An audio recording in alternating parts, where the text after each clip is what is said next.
You're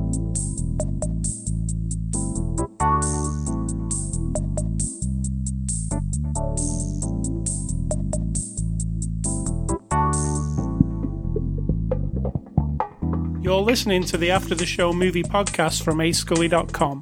You can find this podcast on the iTunes Music Store, Google Play, YouTube, voice assistants, just say listen to After the Show movie podcast. And you can also find us on ascully.com, where we post written reviews.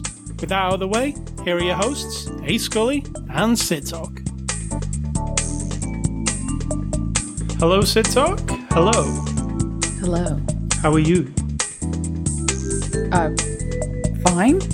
What exactly are you asking about?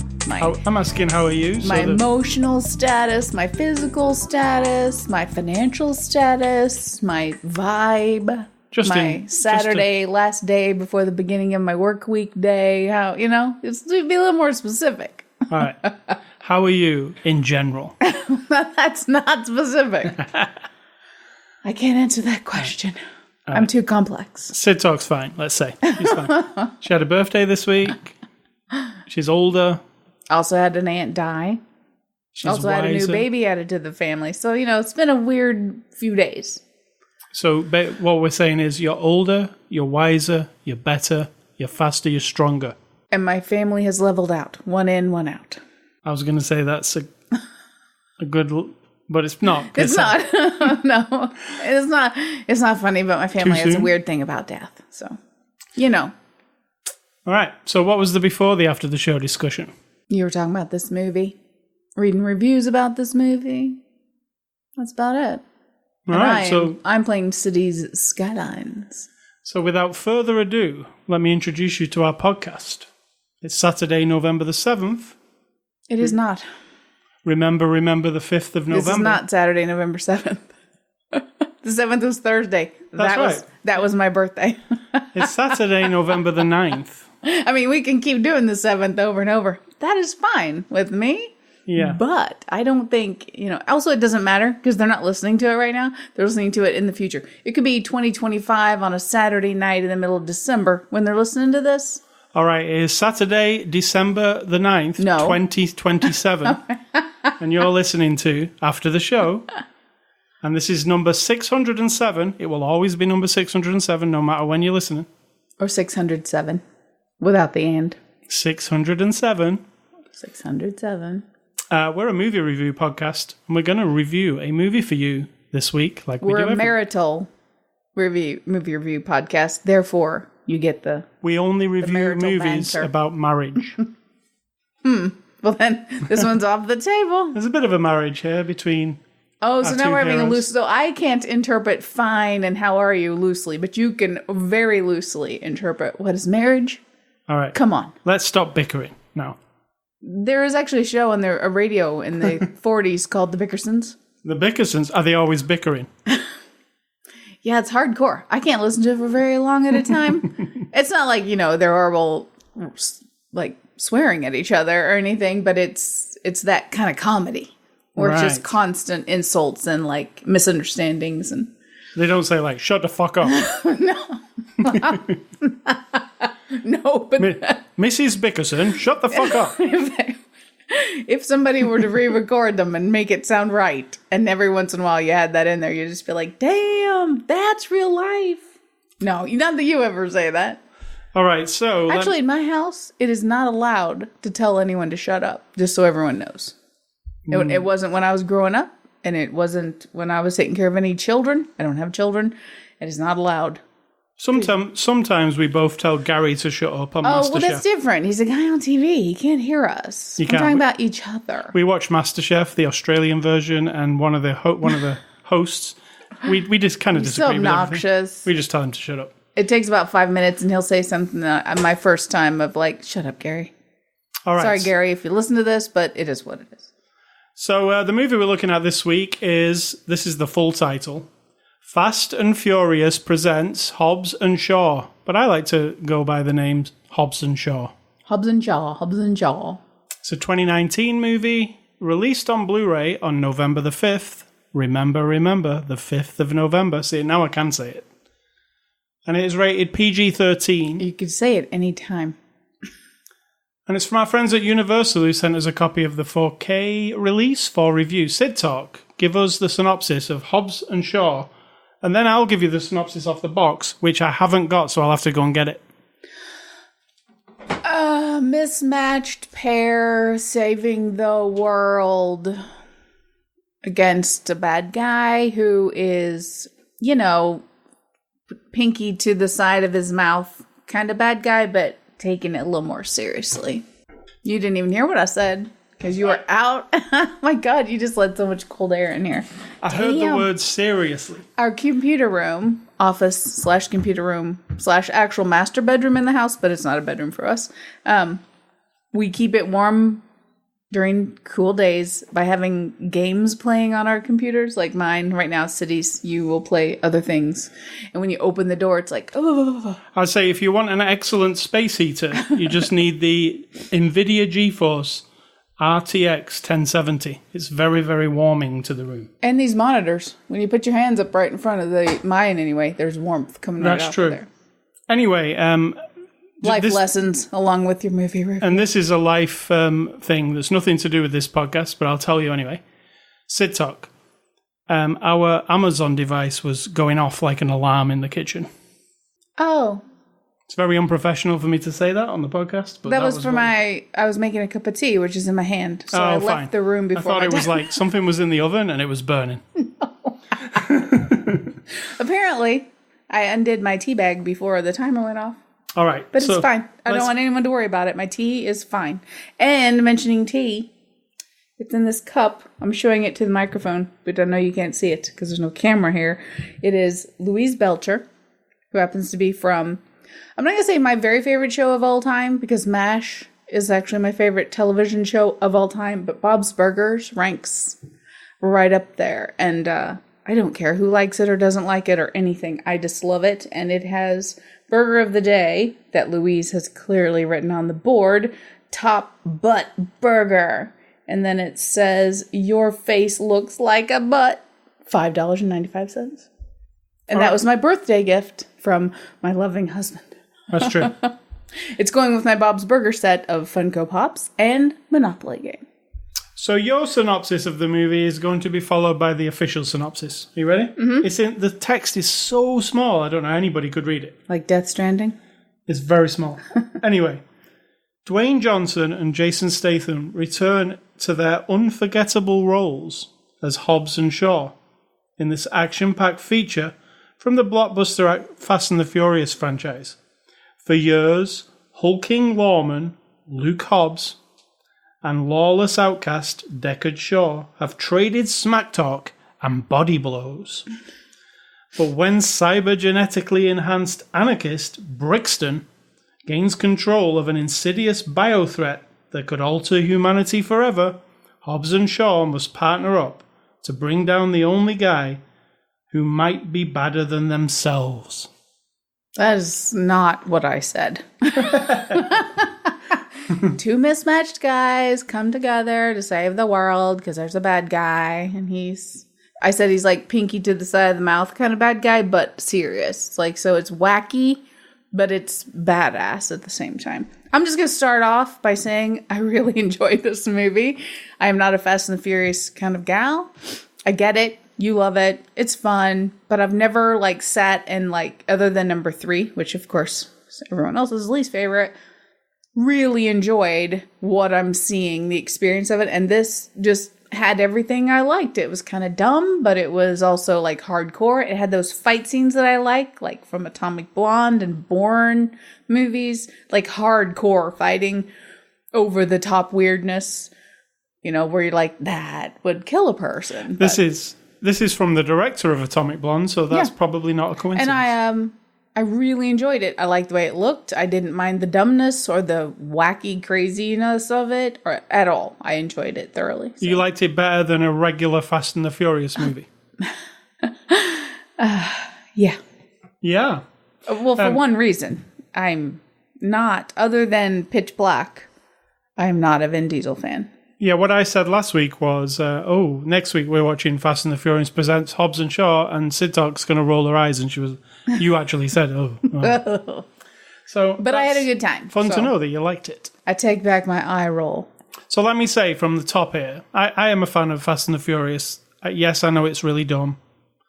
And some people say, know it's dumb. Some people say, oh, that's a guilty pleasure. No, I don't feel guilty watching Fast and the Furious. Nah. But I understand it's dumb. But there's something, I just like watching fast cars and I like watching action stunts. And, Fast and the Furious has kind of developed over the years, and it went from like a car racing movie to like a James Bond movie. Like a giant action blockbuster, didn't it? I mean, very different from the beginning to what it is now. And I kind of like how it went. It's kind of ridiculous. Somebody said But you've always liked it. Be fair. You've always liked it. But somebody said, I wouldn't be surprised if they did a Fast and the Furious in space. And I wouldn't be surprised either, because it's crazy at this point. In this one, they've got like a bionic man. Nobody made a joke about the $6 million man or the bionic man or the bionic woman. No. Or even a Cyberman or anything. I mean, this is crossing over into sci-fi, this movie. And is it though? Because think about it. I mean, it's sci-fi because it's beyond what we can do. Yeah. However, put us forward 500 years. Right now, you can put a mechanical heart in a person and they'll live. You can put mechanical lungs in a person. You can put another animal or another human's lungs inside of a person and it works. You can give somebody a prosthetic arm that, yes, it's in the early stages, but can respond to what you want it to do. Like very early stages. I was just watching some sciencey videos the other day, but if that's possible now, right? Yeah. Then talking about improving our speed and our strength and our stamina and all that stuff, I don't think it's completely out of the question. It's science fiction now because it's fiction mixed with quote unquote science. But that's why I think I like it, because it's just squeezed right in that little tiny niche where you're like, that seems like someday, Yeah. Maybe. Yeah, it's so right off the bat, it's kind of like I said, this is a mixture of things. Yes, the Fast and the Furious influence is in there. There is car stuff. There are fancy cars. There are hot rod cars. But that's actually secondary to everything else, really. Mm-hmm. It's like a buddy cop movie, a bit. Yeah, that's what I said. Mismatched pair. Yeah, it's like a Mission Impossible movie, because some of the scenarios they set up seem like they're impossible, and then they go in there and do them. It's really crazy at some points. They're driving cars up a crane, and it got crazy in the middle of the movie, right? Mm-hmm. It's a lot of CG. It's a lot of improbable things that look really cool in slow motion, like a motorcycle going under a bus. But I can kind of forgive it all because it knows what it is, right? Right off the bat, it is. It doesn't feel like they're trying to be, They're never trying to be like, we're taking this seriously. No, not too much. Because in the very opening scene, when you first see Idris Elba and she says, "Who are you?" and he says, "The bad guy." And that's where you're like, oh, this is the level of this. It's not going to get too complicated. That's the bad guy. They're the good guys. Bad versus good. That's it. It feels like a video game, I feel. In part, oh, yeah. Had the baddie with hey, you've got to do this and I'll do that so you can defeat him. Absolutely. Yep. I bought into that. Even down to the final boss at the end in the little stage that it's in. Yes. If you noticed.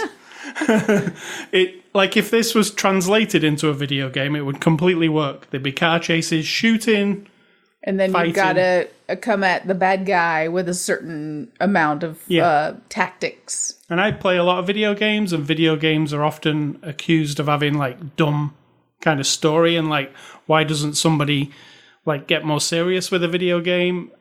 But this feels like a video game. It's a lot of, it's not fantastic writing or anything, is it? The script is kind of, No, it's just that I don't mind. It's a little bit sappy. You know, you've got the element of like an entire people's, you know, we'll just say it. They go to Samoa. And it's like a little bit over the top with the like, we will stand our ground as a people. Because all we're talking about is like one bad guy. Yes, he's trying to do something to the whole entire world. And yet, all of a sudden, the heavy-handedness of this family bond, which, like you said, is a thread through all of Fast and Furious stories. Yeah. That was a bit, like, shoved down your throat, but it was fine. I was fine with it. Yeah, they did at the end, they did that thing with, like, here's family. Everything's about family. And here's one thing I actually really appreciated. There are no twists. There are no gotchas. No, it's not Mission Impossible where somebody pulls a mask off. Straight up what it is, and I really like that. I felt at first when I'm used to Fast and the Furious movies, and they do have a couple of wisecracks and stuff, but generally they kind of do take themselves a bit serious, and they're like more like an action movie with a tiny bit of comedy. And this one like doesn't do that. It goes full on like we're just going to be funny when we can, and it starts with like you see at the very beginning, during the credits, it splits the screen and you see, like, The Rock's life and you see Jason Statham's life, like, them waking up in the morning. I like that. How different how different and how the same they are. Exactly.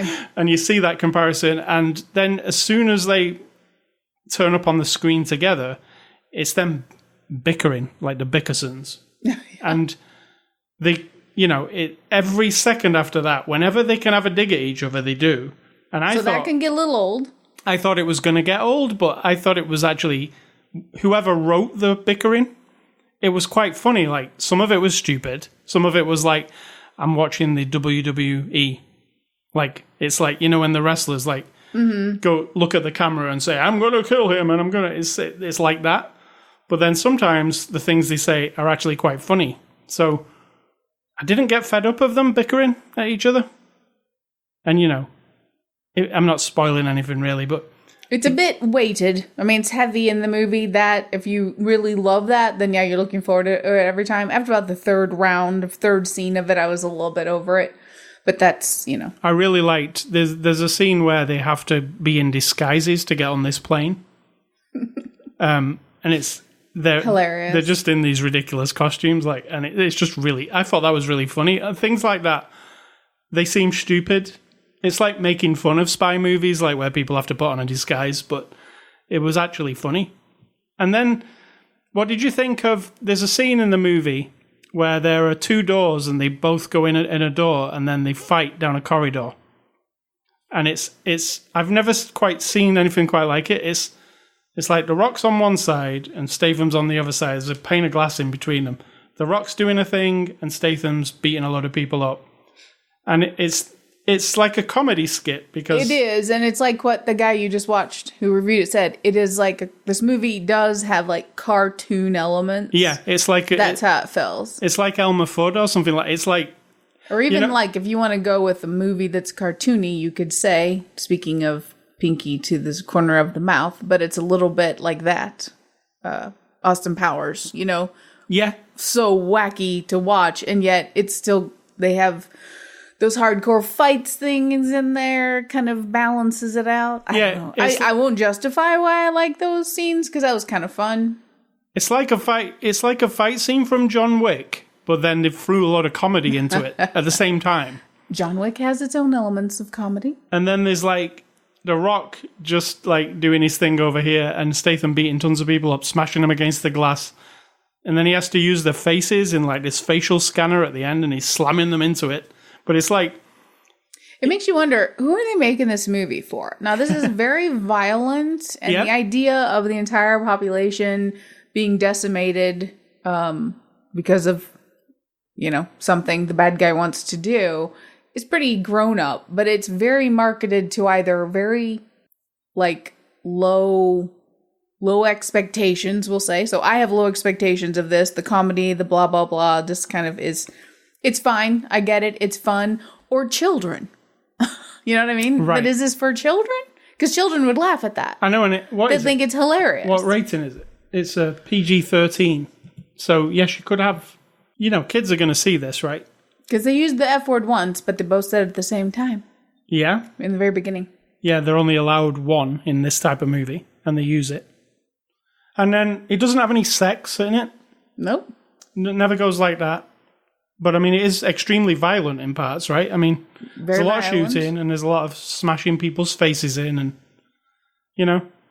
There's not blood, though, hardly. No. Think about it. It's a bit like the A-Team, where they just kind of fall over. Because there's a lot of fighting. Yeah. Oh, interesting. Because you watch the A-Team when you're a kid, and it is really violent. They knock a load of people out and stuff, but there's never any blood. And when people get shot, they're just kind of dazed on the floor. They make it clear that nobody's dead. And this is kind of like that, because even when he goes down that corridor smashing all those guys, they're not dead, those guys. It doesn't appear to be. No. So, yeah, I guess it's like Looney Tunes. Looney Tunes, or like Sylvester and Tweety. Yeah. Yeah. Like Roadrunner and Coyote. Like you fully expect somebody to hit somebody in the face with a frying pan. And then go, moi, moi, moi, moi. Well, actually, they did. He did hit a guy in the head with a frying pan. He did, and a toaster. And a toaster. I love it, because I can bring up another movie reference. And if anyone knows this, I'm not going to tell you what it is. What is it? So you get Crash, and the guy stands up and he says, "The bitch hit me with a toaster." So if you know what that is, you win nothing. And Statham hits he hits quite a few dudes in the head with a toaster. Just 2. Maybe 3.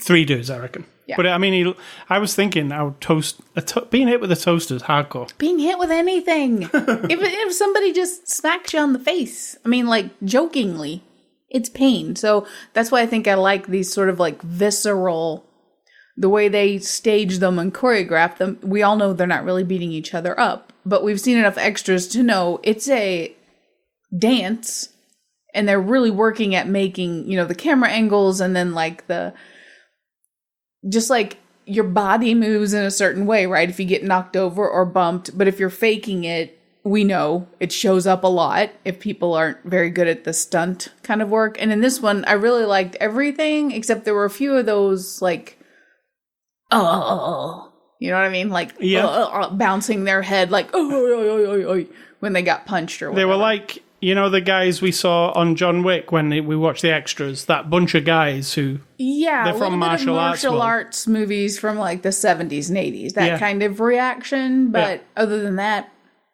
I was convinced. And special effects in this movie I thought was really well done. There's a lot of CG. Pretty good. No, come on. There's times when you're like, oh, God. There's a lot of CG going on, but then it gets insane. They've got like cars, and they've got a helicopter like winch to the back of a car, and they've got cars being pulled up off the floor.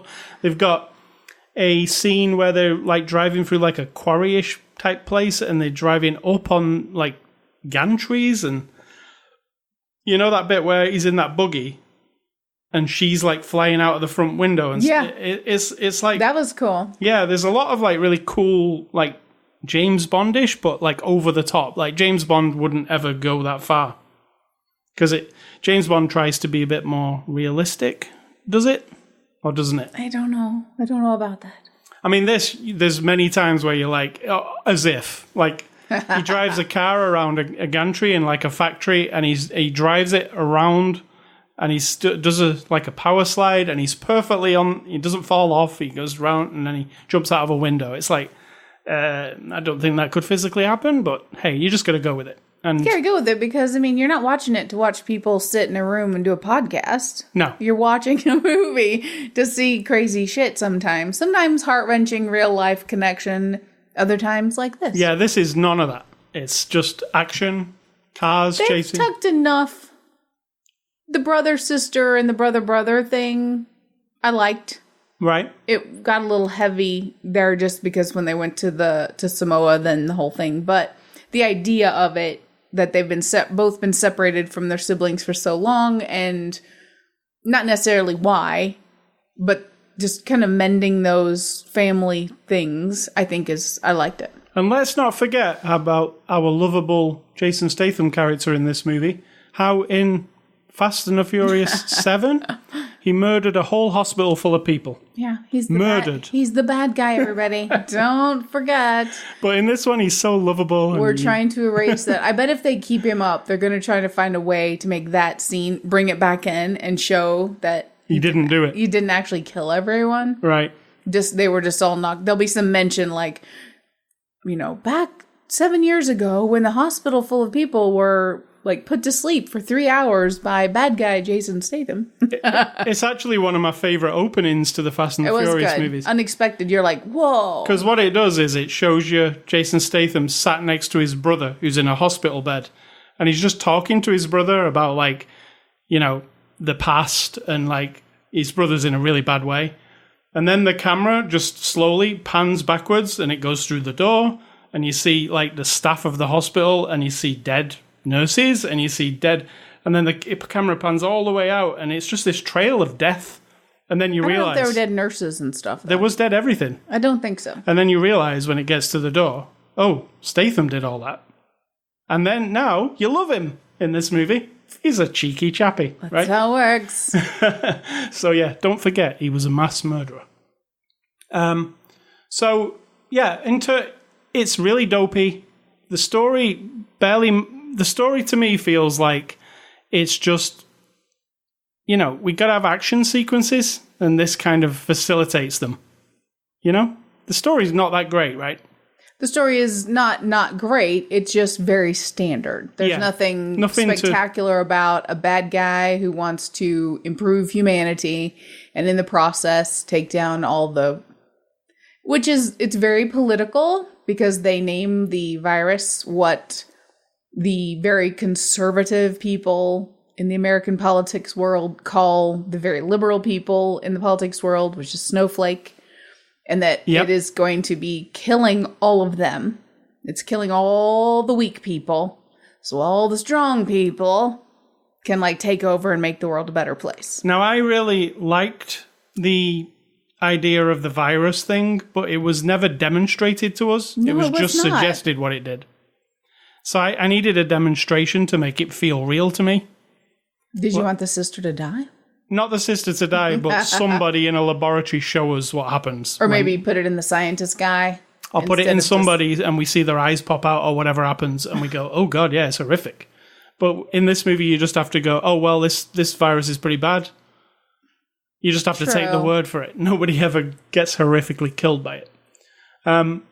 So that kind of ruined a bit of the virus magic for you.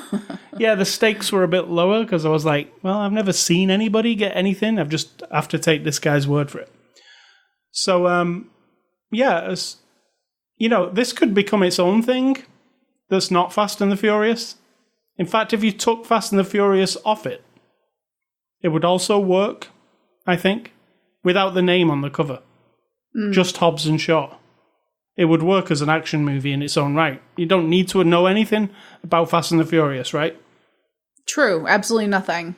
Even if you'd never seen. And in fact, that would erase everything we just talked about. You would have no idea that Jason Statham, right? So he'd be was lovable the bad off guy the bat. in 2 of the movies. So bad, in fact, it was he was bad guy. Yeah, you would have no idea. No. So that is. Yeah, it operates completely outside of that franchise as well. Mm-hmm. So if you're thinking, well, I've never seen these Fast and the Furious movies, I'm not going to see this. If you just want to see an action movie, you don't need to have any knowledge. None at all, no. You'll be fine. It's all set up at the beginning, what's happening, and it never, it's never oh, well, you need to...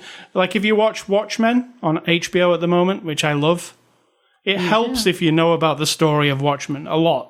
It does, but it also doesn't matter because you tell me a bunch of stuff and it's oh, well, I didn't know that existed, but it's not taking away from me enjoying what it is, but you adding things to it is basically what's happening. In my mind, there's nothing missing yet. Right. Nothing to fill in, where we've watched some movies where I've said the people who write it, the people who make it, have a whole bunch more story in their brain, so when they edit this down, they're filled in. And we're not. This movie isn't like that. This is you can just pluck it off the shelf and have no idea who they even are or anything. Just don't let Fast and the Furious run you off. Yeah, because I know there are a lot of people who are like, I don't watch those Fast and I the wouldn't have Furious. watched it. No? To be honest, no. But I'm one of those people. I just drag you into it. Drag me to hell. All right, so the cast here, Dwayne Johnson plays Hobbs. You're a fan of the Dwayne Johnson. I do like Dwayne Johnson. What is it about him? I don't know. His personality?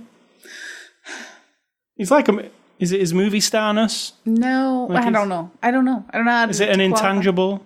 It's an intangible, and I don't mind the sort of bigger than life charm that we kind of see in the extras, and then it comes through, on the screen. I don't mind it. Some other people, it makes me want to punch them in the face, which is funny because they tell each other in the movie, your face is so horrible. It's like God's vomiting in my eyeballs. And then the other guy's like, your voice is so awful. It's like my balls are scraping on glass. I don't have that for either one of these. I like them both.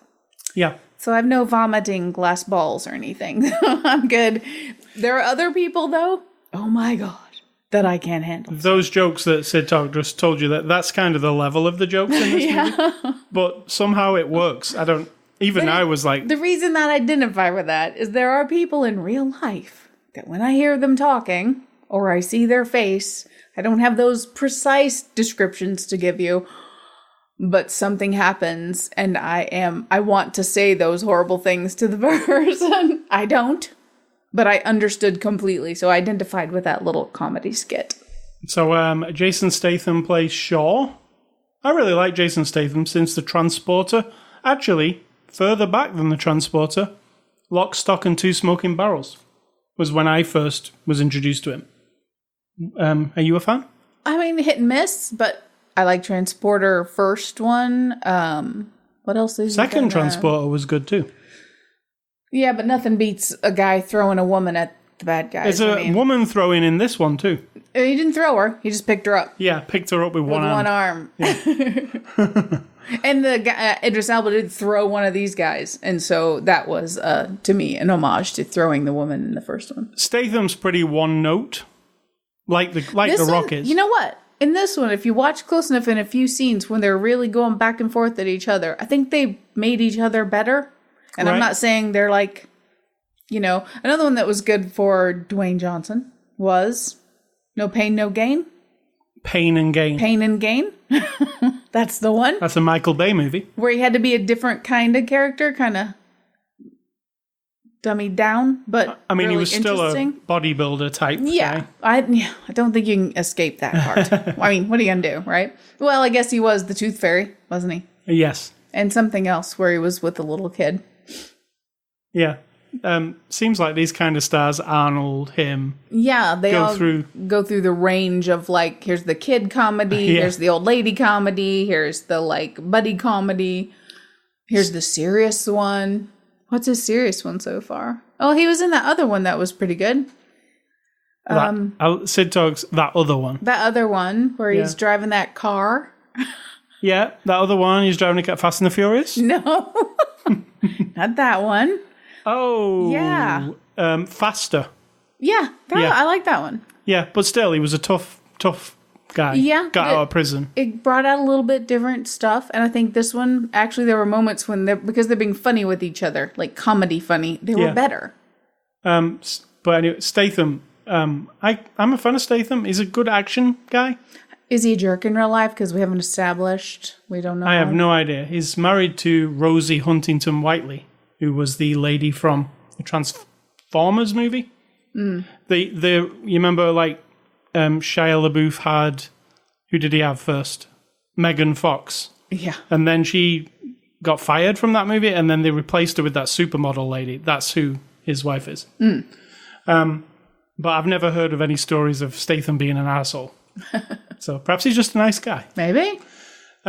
Talking of nice guys, not that I know him, but Idris Elba plays Brixton, who's not a nice guy in this movie. No. It's very bad. He is, and I really like that he is 100% committed. There's no question mark. There's no, like, tantalizing him back from the dark side. You know what I mean? He is in it 100%. And he is a character from Fast 8, he's a recurring character. I mean, That guy? Yeah, Okay. the same guy. What was he in Fast 8? When Statham's saying, like, I killed you, put a bullet in your head, that's kind of how it ended, but then in this one he's alive again, so he's kind of like, oh, well, those guys rebuilt me. Okay. He was the baddie, Didn't need basically. to know that. So they You don't told need to know it, but... They tell the story well enough, you see, with just a few lines here and there, to me. Yeah. Because not remembering hardly anything from Fast and the Furious movies, they do a good enough job. Even introducing the mom of Jason Statham. She's in prison. She's ornery. She's a bad lady, but she's super cool. I got that. I didn't need to see anything else about her. Even though you've seen her before in the Fast. Yeah, but I don't remember anything about her. Right. As soon as I saw her, I was like, oh yeah, I think that's his mom. Yeah, and she's like a criminal. But I didn't remember her before. But just the scene with her and then understanding the dynamic of their family with the little flashbacks totally filled me in. I tell you what, the scene between Statham and his mom, who's played by Helen Mirren, there was a lot of... You could tell when the way it was edited together that they were laughing at each other a lot. It seemed like it. Like, there was a lot of, like, smirks on each of their faces, and then you were watching the scene and you were like, they wouldn't be laughing there, but it looks like they're laughing at each other. Which is not bad, because I was thinking, well, it must have just been really fun to film that, you know? But Who knows? We weren't there. So, next up is Vanessa Kirby as Hattie. She's like, she's Statham's sister in this movie. How did you like her? She was good. I liked her. I'd like to see her in other things. You've seen her in the last Mission Impossible movie. She was a part of that one. Right, but I don't remember. So she, this is like a Mission Impossible movie, really. It's a similar type of deal. She's good because she's like a female Statham. She's really badass. She is. She'll kick your ass. She'll strangle you with her legs. You know, and I like that, I understand. I'm not going to delve into the politics or the depths of sexual dynamics in the world or gender or sexual harassment or Me Too or anything like that.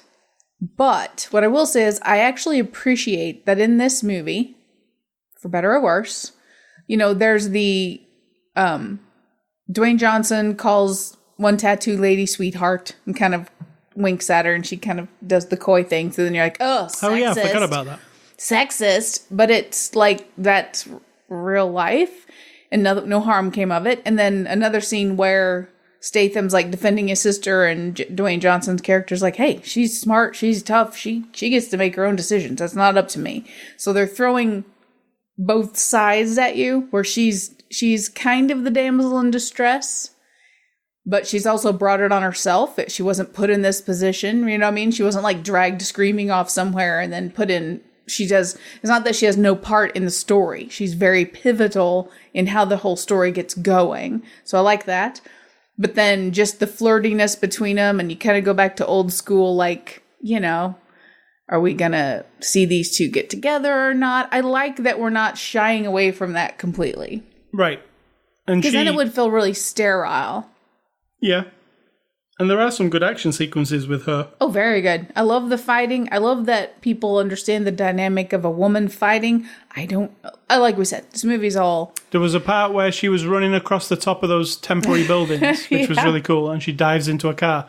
There was a part where she was driving with Statham, and Statham said, hang on, and then she's flying out the window of the car. That hanging on. And she does a lot with her legs. You get her leg wrapped around your neck, and you're going down. And that's what you get taught in, self-defense as a woman, is to drop and use your legs to, kick, because your legs are stronger than your arms and all that. And they've integrated using the legs and the weak spots of the dude and all that stuff, so you don't feel like she's just fighting like some wrestler guy on a stage, She demonstrates that when she's fighting The Rock in that alley, and she's throwing stuff at him, and she's strangling him with her legs. And see, that's another thing from Atomic Blonde I loved, was using everything around them in the fights, if you remember. So that was cool. Yep. Helen Mirren plays Queenie. What did we see her in recently as this kind of character again? I don't remember. Anna. It was.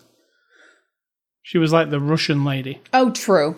Yeah, she's quite the ornery one in that one as well. Like the handler, wasn't she? So Helen Mirren in this, she's very briefly in it, It's powerful enough, though. I mean, it's not powerful, like, emotional, but it lays a groundwork for family. Statham as a person and family, and then connecting with the sister and all the sister who I guess we've never heard of, but maybe they did in other Fast and the Furious movies. I don't know. And then, we didn't. And then Isa Gonzalez plays Madam M. I was excited that she was in it because she's on the cover right there. I like her. She's from Dusk Till Dawn, the series, which was great. And she's right there on the cover, right on Idris Elba's shoulder. She's quite prominent. But how long is she in this movie? Like, not even 5 minutes? Like 2 scenes, right? Yeah. And they're very short. It's crazy uninvolved. It's almost like she was cut out. Like there was more to it than that. Yeah, and unless we are, again, bridging to another future movie, because all she does is kisses him and then that's it. Well, her and her band of lady criminals, obviously very slick and they're almost like Mission Impossible people. They've got a bunch of dudes tied up. They're stealing all the high-tech stuff, but we know nothing else about them. It could have been anyone doing anything, unfortunately. It actually felt like that her and her crew there in that house, that actually felt like we'd stepped into another movie that doesn't exist. Yeah. It did.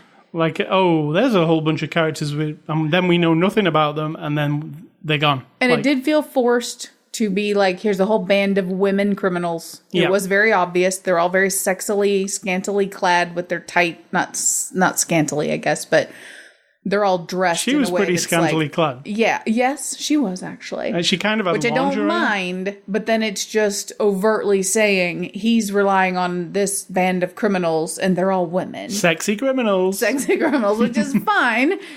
But we don't get to see a lot of their skills. We just see sort of the aftermath. And so I like to see the whole process. It felt like there was a whole thing to them that we didn't see. That's what it felt like. It felt like someone in a boardroom said, oh my God, what if this is a whole crew of just women? And they're hot women. And they're so hot, they'll make you sexist. I think we should make a drinking game from this podcast. Every time we reference something else, you have to drink and you have to make a note of it. And then... All right. What was I referencing? I'm not telling anybody. You're so hot, you're making me sexist. I mean, someone might go, why is that funny? But you have to, I'll give you a hint. It's a song. Yep, it is. We'll tell you who it is at the end. That's enough. All right, this is directed by David Leitch. He directed Atomic Blonde, which we both really love. No, you didn't say David Lynch. Leitch. Okay. He directed Atomic Blonde. He was also uncredited, get this, as the director of John Wick. Was he fired? I do not understand. I looked into it a bit and couldn't find any information. But if you look for the director of John Wick, it's him. But then it says uncredited. And he also directed Deadpool 2. We haven't seen the Deadpool movies. Going on to the cast again. Ryan, what's he called? I don't remember. Oh, I know who you're talking about. It's not Ryan Phillippe. Or Ryan Seacrest. It's not Ryan Seacrest. It's Ryan Reynolds. That's it. Ryan Reynolds, who plays Deadpool, is also in this movie. And you know what? He was quite funny. I thought he was really funny. Especially when he was talking from that... I'm in our favourite diner, and I think it's closed. It's really weird when you're here. I think it's... Although that was the most cartoony person. Yeah, his character was a cartoon, for sure. But for some reason, again, I accepted it. I found when he was talking to them at the dinner table, it was really funny what he was coming up with. It felt ad-libbed a bit, but it was good. Yeah, I'm not a huge fan of his style, and that it's all 100% Ryan Reynolds, and so I have to kind of get my head there. Would you prefer it if he was Ryan Seacrest? No. That's lower down on the scale. I'm not a fan of Ryan Seacrest. All right, so David Has Ryan Leitch. Seacrest ever been in a movie? Probably. Like a Spice Girls kind of movie, but it's about him? Probably. Oh my God, I hope no one hears that and goes, oh, we have to make this Ryan Seacrest I bet he was in that movie From Justin to Kelly. Oh, yes. I feel like he was in that. I think you're right. Isn't that one of the greatest movies of all time? Did we watch that? No. But we did see the trailer and we were like, I felt like putting my fingers Poor down Kelly my throat. Clarkson. Jesus. Yes. Wasn't it her? Yeah, Justin guy with the big fluffy hair, and her, the two idols. Right. Oh my God. Yeah, they were like, oh, these two, money fucking grubbers, aren't they? Yeah, we'll make a feature film of these two. God, I don't mean those two. I mean people in Hollywood and whatnot. You mean Simon Cowell? Yeah. They're just vile. All right, so David Leitch, I wanted to mention, the director of this movie. He definitely brought, like Atomic Blonde, those hardcore fight sequences that he'd done on that, they carried across to this too. He uses the same kind of camera technique. Definitely the same style. Yeah, so if you liked Atomic Blonde, where Atomic Blonde's real serious and kind of dark and moody. I don't know if you'd like it just because. You might like this style of fighting is what I mean. Yeah. He brought that, for sure. This has 18 minutes of bonus features on the 4K Blu-ray, including deleted scenes, alternate opening, and a bunch of like featurettes that cover each thing. They're pretty brief. But there's a director's commentary with the director that I'm going to listen to later this week. I always like that when there's a director's commentary. So, conclusion on Fast and the Furious presents Hobbs and Shaw. What a terrible title. What's your conclusion? It's fun. It's fun. It's fun. I enjoyed it. It was, when the cars get to going more than about 30 seconds in the chases and whatnot, other than that motorcycle, I love the motorcycle part. I get a little bit like, okay, can we move this along? Other than that, I didn't mind the length of it. Someone complained about the length of it, your friend who you watch. What was the length of it? 2 hours and something, he said. Yeah, I didn't even notice because I was having a good time. The length of it is, it doesn't tell you. Who stopped putting the length of a movie on the box of movies? You know why? They don't want people to reject. They're like, oh my God, it's too long. Yeah, maybe. Maybe there's been they did a survey and somebody said, oh yeah, if they look on the back of the box and it says it's longer than 2 hours, we have bad sales on those movies. You know, somebody probably did that. Yeah, probably. Ugh. Yeah, it's about 2 hours and 15 minutes.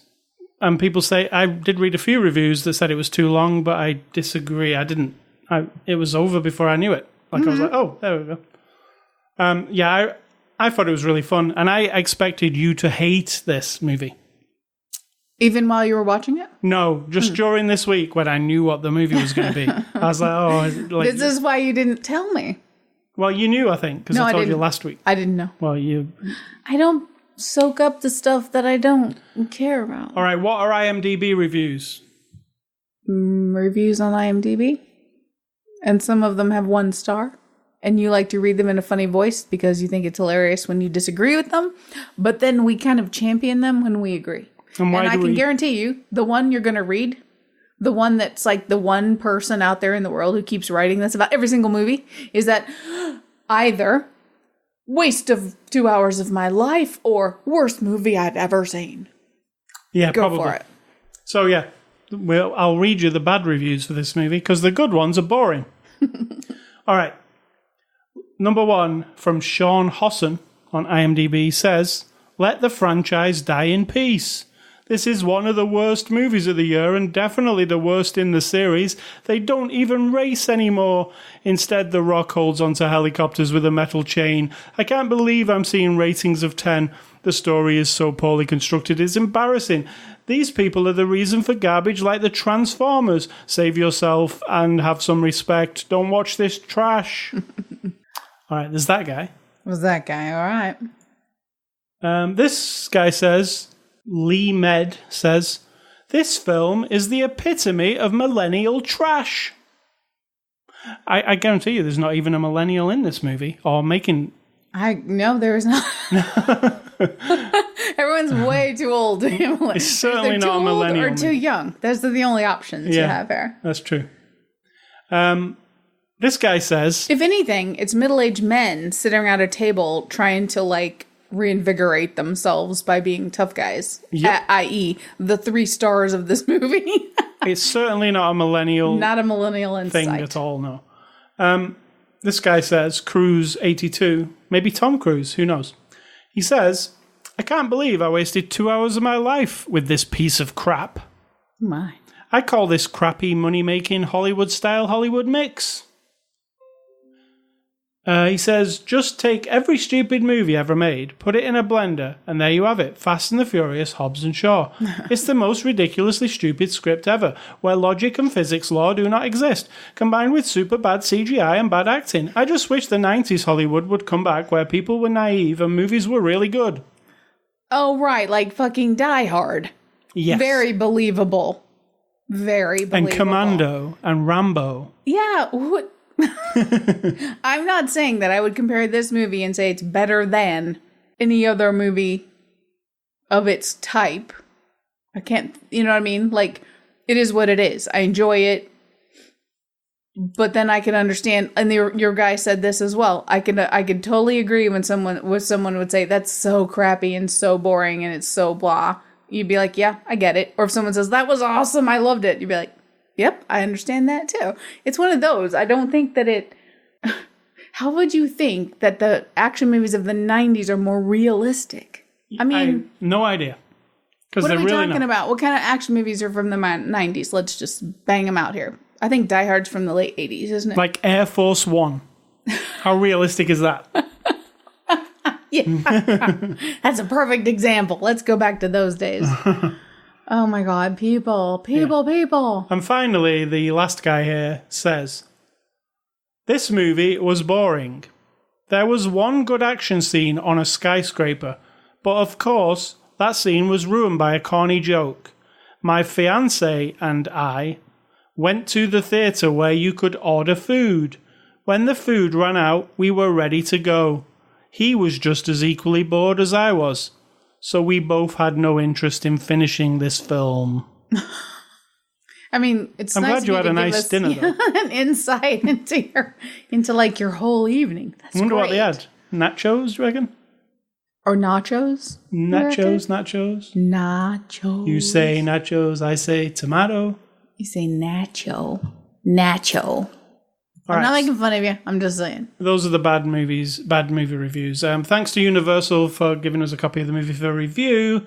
Next week, we're looking at the movie The Kitchen. It's about a kitchen. You know what I'm saying? I do. It probably isn't about a kitchen. Is it spelled like the whole word kitchen? Kitchen.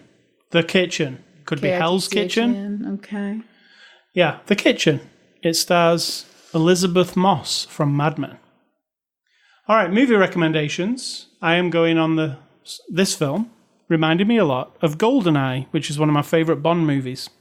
GoldenEye is really over the top. The stunts are crazy. And it's awesome. And my other one, which is a movie that's really over the top, compared to the first movie, is Rambo 2. You say you've never seen Rambo 2. I didn't say I never saw it. I said if I did, I don't remember it. Right. Well, Rambo 1 is really down to earth and kind of gritty. Is it and then Rambo 2 is like Fast and the Furious. It's like nuts. It's like somebody went, yeah, you know what? You know Rambo? It was like really like, down to earth and gritty. What happens if we like turn it up to 1,000? That's kind of how Rambo 2 is. So I recommend those two. I'm not saying Rambo 2 is an excellent movie. It's just it was a fun thing at the time. Yours are? My recommendations are Transporter and Atomic Blonde, as I have mentioned, because I like Transporter for its just like, whoa, kind of Luc action. Besson? Yeah. I mean, I don't know if it's because of him, because he's not great on everything. And I think he's a bit of unfortunately, he's one of the Me Too people, but potentially. But, he isn't one of the Me Too people, actually. Is he not? No. Nope. Good. It was completely proved he wasn't. Because we had this time frame over the last year where you would say, oh, who's the creep of the day? And I would say, unfortunately, here's the new creep of the day. You can knock Luc Besson off that because it all went through Paris courts and everything, and he was... I mean, I still don't know. I wasn't there, but... Yeah. Okay. I still like Transporter, and of course I love Fifth Element. And Atomic Blonde, just because it's just got a vibe, it's got good music. I like her story of the person, who she is. The fight scenes are awesome. It feels like, damn. David Leitch? His next movie is Atomic Blonde 2. I'll watch that movie. I will watch that movie. I'll watch that movie. All right, so Ace Scully stuff. I've been playing a new game this week called Death Stranding. Sid Talk, who experienced the first 2 hours, I would say, with me. I would say an hour and a half I lasted. Were you bored after an hour and a half? I wasn't really bored. I was just thinking I could be going and playing my own game. Oh, it's very selfish. It's not the kind of story. I don't contribute anything. It's not the kind of story where I'm watching a story unfold within a limited number of hours. Oh, it's a pretty big game, yeah. Yeah, and so I like those where I'm watching you play, like the Walking Dead games. Man of Medan that we played recently. The Man of Medan, and then the Wolf Amongst Us, or whatever it was called. I like that one a lot. Yep. But this one, it's lovely to look at. It's kind of chill, and it's kind of weird, and I liked it, but I wouldn't sit and watch you play it for 60 hours. Would you sit and watch me play it ever again? What do you mean? If I was playing it, later, would you look at it? Yeah. Or would you just bugger off? I'd probably look at it. Anyway, this is a game here's what's the scenario. I'm sitting on the couch. I've already got the blanket on me. I've got my phone in my hand, and you begin to play this game. Am I going to jump out of my comfortable seat just to avoid it? Absolutely not. Will I be staring at it the whole time? Probably not. But I will sit there and eyeball it. It's quite good, actually. And listen to you talk to it and to your controller or whatever you talk to when you're playing games. I'm enjoying it. It's by Hideo Kojima, the creator of the Metal Gear Solid franchise. He is I would say, an artistic game designer. Wouldn't you say? He's got his own vision. Yeah, he's not really... He said very publicly he doesn't like things like Call of Duty where people shoot each other. It's not really his thing. He doesn't make games like that. He tries to make things that people wouldn't expect. So this game is very different to other games. It's hard to explain even. How would you explain it? Well, it depends on what people think of a game to begin with. If you think Frogger is the only kind of video game, then this is difficult to explain to you. But you are in a 3D world with very real, mostly realistic looking people and places and things, and you're a guy in a future where some bad shit's gone on and people don't go to each other anymore at all. They don't go out into the wilderness. They don't go drive down roads or anything. They stay where they are, and they have these delivery people bring them everything. And he's the delivery guy, and he has his own issues. And then there's this other weird part where it's death and life are all mingled together now. And so it's all fucked up. Hideo Kojima, I don't know how else to describe your game. Yeah. Yeah, there's the Death Stranding, which is the title, is an event that happened in America. Because it only mentions America, not the rest of the world. And the dead, when they die, they turn into ghosts. And their bodies, the dead body, after a certain amount of time, explodes and leaves a giant crater. So dead bodies are kind of a no-no in this world, because they're a giant ticking clock that's going to explode. So they have to incinerate bodies as soon as... I assume that's because it needs that kind of energy for them to get that split thing where they're alive, but they're in the dead side. Right. And the ghost... I'm just adding stuff here because I don't understand it. So let's put it this way. A person dies in this world, which is America, in the future, and they die, and there's the body, and after a certain amount of time, the body explodes, leaves a giant crater. You don't want that happening because the whole place will end up blown up, right? So you also don't want people killing each other. You don't want mass genocide. You don't want anything like that because it's going to kill everything. And when the person dies, their ghost goes into this otherworldly place. There are certain people who can see these ghosts, and they're just there floating around, and they're kind of dangerous. So it makes everything dangerous, and that's why nobody wants to go out. So the world is nothing. And what's another thing about this game? You have a baby. I don't think you can describe it. You have a baby called a bridge baby strapped to your front. And that baby can tell you when the ghosts are around. There's that. If you explain this game, you're going to be here for 3 hours. Because you have to describe what the baby is and where does the baby come from and what about the place where the babies come from. It's very complex. There is... our lead character is played by Norman Reedus from The Walking Dead. And it is him in the video game? It is him talking, and it's his motion capture, and it looks exactly like him. There's no mistaking it's Norman Reedus. He has another name in the game, right? He's something Porter Bridges. Sam Porter Bridges is his name. Correct. But I just see him as Norman Reedus, to be honest, because he's got that grumbly kind of. He does. Do you like that Norman Reedus impression? It's pretty good. I like it as much as I like the Norman Reedus for real voice. There's other people in it. Leah Sado is in it. You will know her. She's been a Bond girl, actually.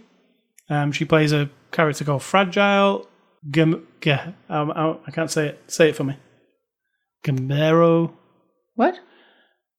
Homero del Toro. Homero. I don't know. Oh, Guillermo del Toro. Guillermo del Toro is in this game. Lindsay Wagner, the Bionic Woman, is in this game. You realize you're talking about this game more than you're talking about the movie. Hold on. I'm just saying. I'm getting there. And I've played about, I would say, 4 hours maybe. It's not made from. There's a lot of people complaining saying it's boring, but I like American Truck Simulator, which is another game I'm going to talk about this week. I like the kind of chilled nature of delivering things. And this game's you're a delivery man, and you're on foot. You're not in a car. You're walking, and all the parcels are on your back, and you've got to balance the parcels with a mechanic for balancing on your controller. And the terrain you are going across is not very flat. It's lots of mountains, rocks that are in your way, and it's a whole like a balancing act of getting these parcels from one place to another, not falling over and breaking the parcels. And it's really... I'm just going to be honest with you. It sounds really boring. And the way you're talking about it, it's really boring and really long. So I can understand why some people are like, oh, God. However, they haven't experienced it. So it's only fair to like watch somebody play or watch a video of it or get it and play it. Because the description is not riveting. No, but what's interesting is... Is it though? If that sounds like something interesting to you, like you're all used to playing video games if you play video games where there's action all the time. You're shooting stuff, you're leveling up, you know, whatever it is. Even down to Pac-Man. It's just action the entire time, Pac-Man. The game I'm playing isn't. I've built a city. No, but then that game you're playing, it's you could explain that and that would sound boring, right? It'd be very boring because right now I'm trying to manage the traffic around my industrial zone. So yeah, I understand, but you notice I'm not describing my game. So what's great is Death Stranding is this AAA, like, you know, $100 million game from Sony that is exactly what Hideo Kojima wanted to make. And not like trying to be commercial and making sure everybody likes it. He just made a thing that he wanted to make.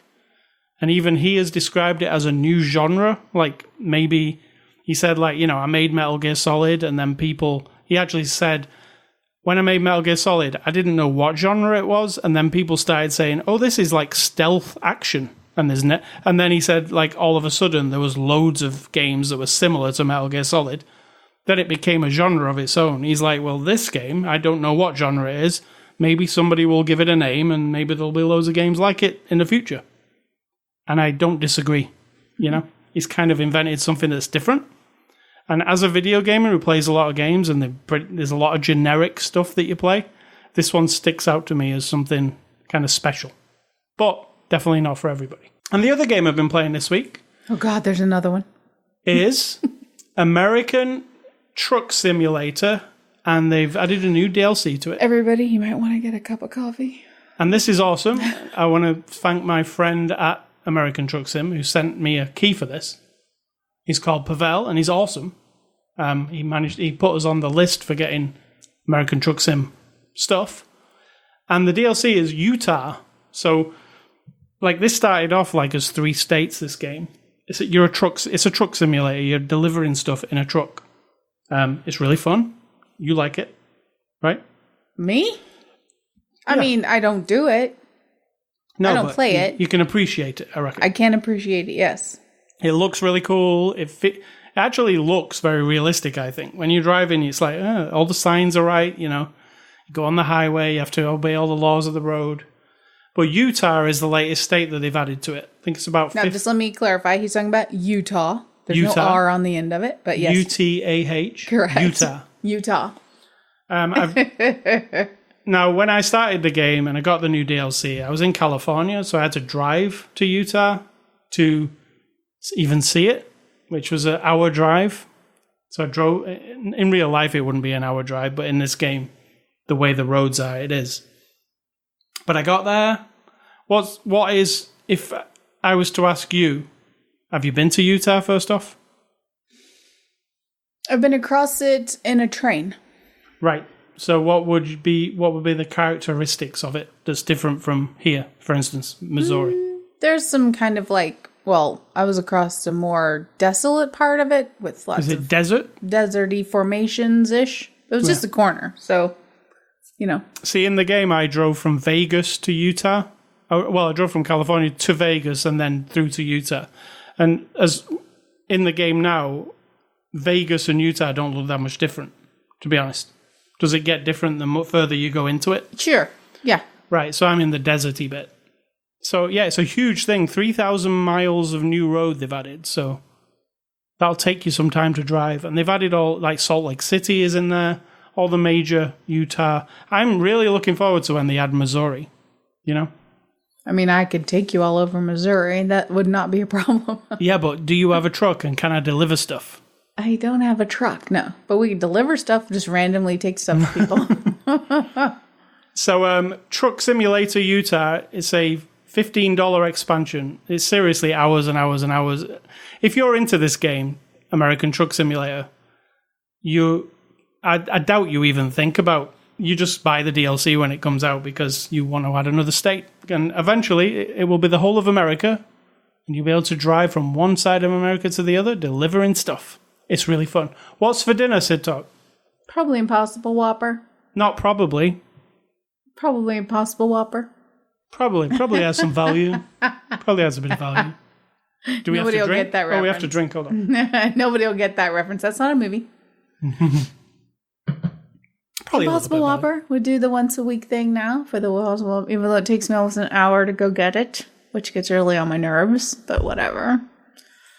All right. Impossible I don't know Whopper. if it's worth it. It's delicious. But it is to you. Also, all right, what's your advice? And then we'll leave. My advice is, because I observe this in people, and I'm not this, and so I'm advising against being it. Now, I realize that sounds very biased, because I'm telling people... Okay, I dislike in life when someone's talking to you, and you have an opinion, you're expressing an opinion about something. Could be anything. Could be this movie. Could be that game you're playing, whatever. And they just smile and they go, oh, yeah, oh, uh-huh, mm-hmm. And on the inside, you can actually tell that their brain is fighting the urge to disagree with you. But they're so fucking afraid to disagree that they just nod and smile and, you know. And it could be about anything. It could be as big as religion and politics, raising children, money, marriage, games, or how many minutes to put your tea bag in the cup, right? I just despise it when people don't say, what is the point of being a person, right? If you just go along with everybody all the time. I don't understand it. All I can say is that you will never regret being honest. It might be bumpy. It can get painful. People will reject you. I am living proof of this. People will dislike you. People will literally, I'm from a small town, and there's one particular person who also happens to be a cousin of mine. She does not like me expressing my opinion, but instead of her and I having actual discussion to my face once I went to the small fair, she just looked at me, scowled a little, and walked away. Like, there was no, like, bridging that gap at all. And I'm just like, hey, how are you? Like, you know, da-da-da. But because she has no in-between, there is either I have to completely reject you, or I have to fake it with a fake smile and a little nod, and then complain about you behind your back, or talk about you behind your back, right? Or keep it all inside where it just eats you away. I understand there are some people in the world and in our lives who, if you express strong opinions, they are violent and horrible, and I don't advocate, you know, lighting that fuse, but they're not worth it anyway. Who gives a shit? Like, walk away from them anyway. They don't matter. They just don't matter. But in everyday life, if you're at work, depending on the culture of your job, what's appropriate or acceptable discussions, sitting and nodding and smiling and being like, yeah. Mm-hmm. And then as the person walks away, you turn around and go, oh my God, she's so stupid.